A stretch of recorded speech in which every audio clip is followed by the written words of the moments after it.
Assalamualaikum warahmatullahi wabarakatuh. Di sini saya Logi Imam Syafi'i, NIM 12401932997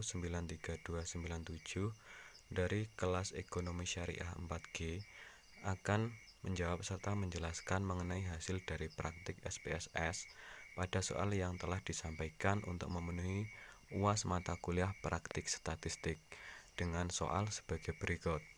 Seorang peneliti ingin mengetahui seberapa besar sumbangan efektif antara motivasi kerja dengan prestasi kerja. Untuk itu diambil sampel secara random di bagian operator sebanyak 30 subjek dengan data yang sudah terlampir.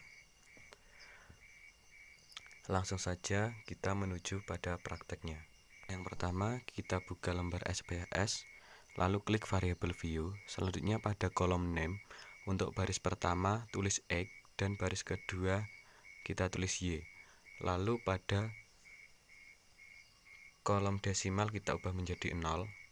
Dan selanjutnya pada label baris pertama kita tulis motivasi kerja. Baris kedua kita tulis prestasi kerja.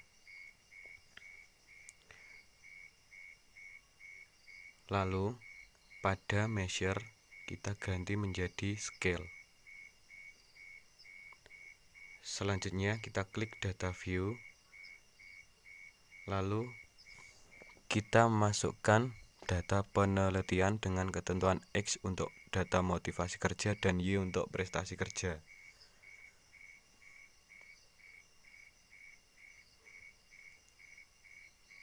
Jika sudah yakin diinput dengan benar, langkah selanjutnya klik menu Analyze.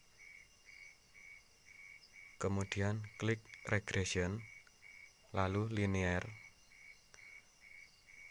Untuk motivasi kerja kita masukkan ke kotak Independence dan prestasi kerja ke kotak Dependence.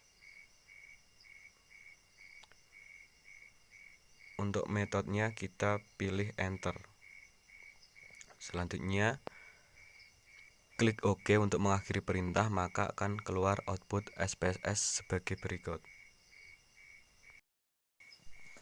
Untuk hipotesis yang akan digunakan yaitu H0, yang berarti tidak ada pengaruh motivasi kerja dalam kurung X terhadap prestasi kerja dalam kurung Y.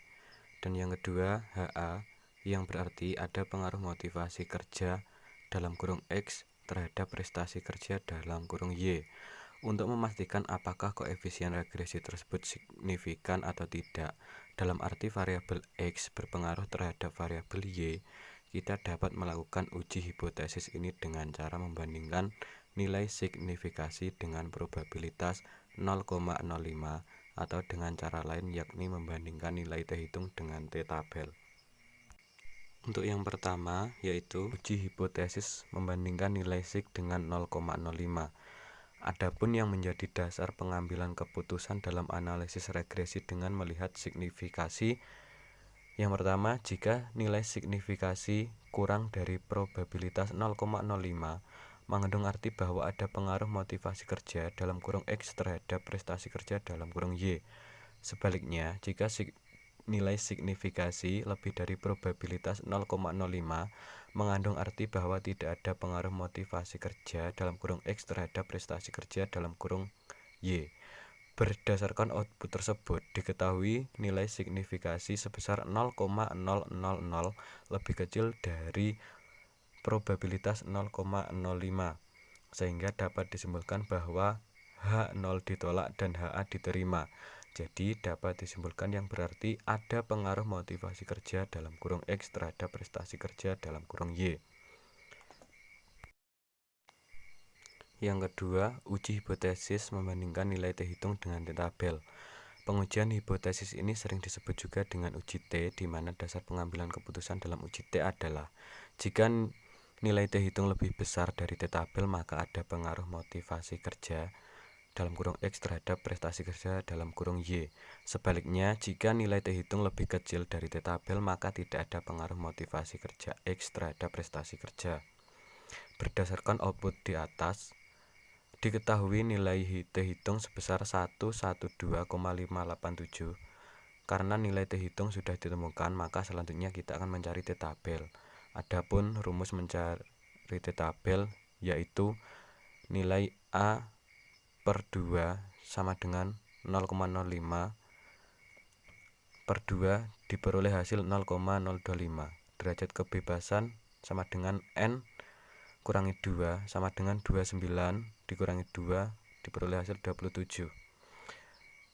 Nilai 0,025 dibagi 10, kemudian kita lihat hasil pada distribusi nilai T tabel berikut, maka didapat nilai T tabel sebesar 2,052 karena nilai T hitung sebesar 112,587 lebih besar dari 2,052, sehingga dapat disimpulkan bahwa H0 ditolak dan HA diterima, yang berarti ada pengaruh motivasi kerja X terhadap prestasi kerja Y.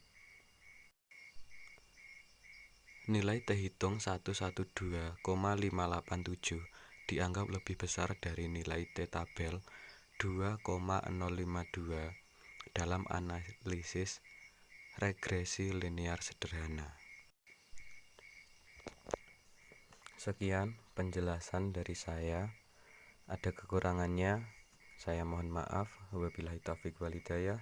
Wassalamualaikum warahmatullahi wabarakatuh.